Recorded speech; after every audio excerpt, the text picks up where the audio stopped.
This is the Hart Conservation Reserve, a privately owned nature reserve, and this is Canteen Cup Tuesday.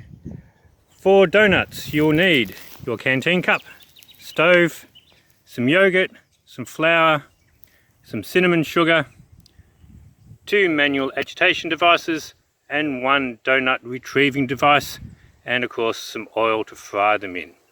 Again, with the mobile phone I'll do this in stages. So first stage, get the oil into the canteen cup and get that up to a heat to make the donuts. The oil's on. All we need to do to make the donut dough is mix the yogurt. It's just a plain yogurt. This one's vanilla flavoured, but just a plain yogurt, into the flour just to make a dough. This recipe is almost foolproof, and I say almost because nothing is foolproof because fools are so ingenious.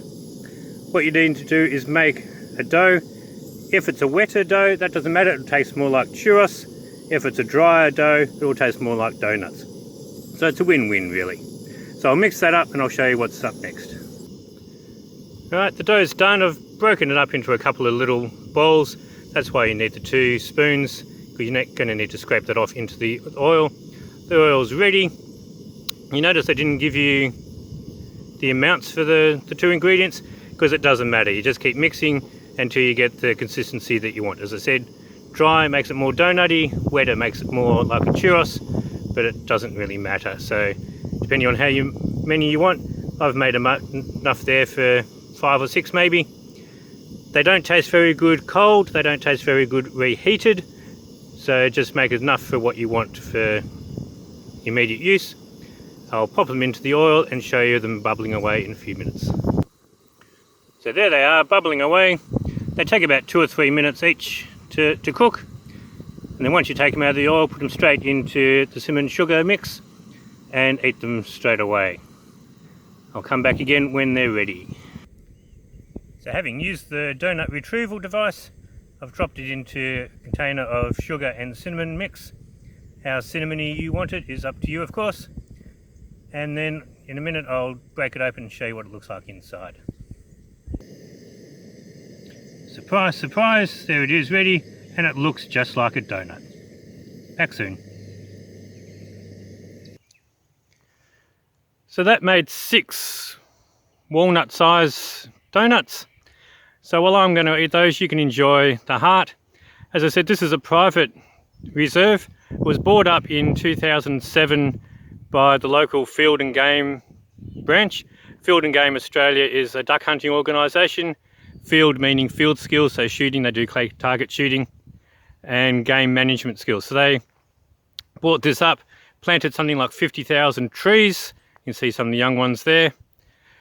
The road, another 2.5 kilometres, mile or so, gets to the end of the property, and that joins a national park or national reserve called the Hart. The whole area is called the Hart because the original sheep station, cattle station here was heart-shaped.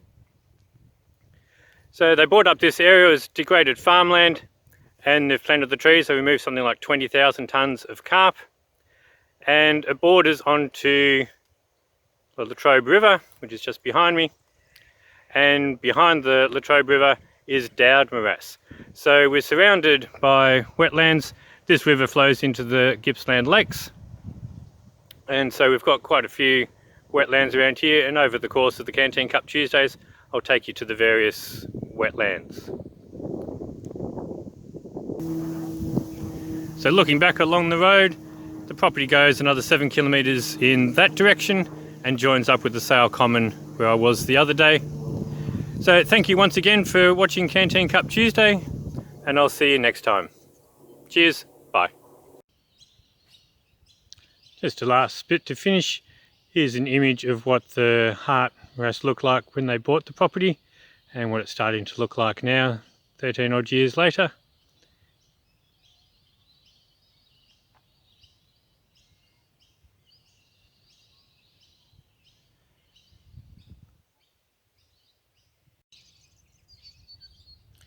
And here's another look at what the wetland used to look like and what it looks like now.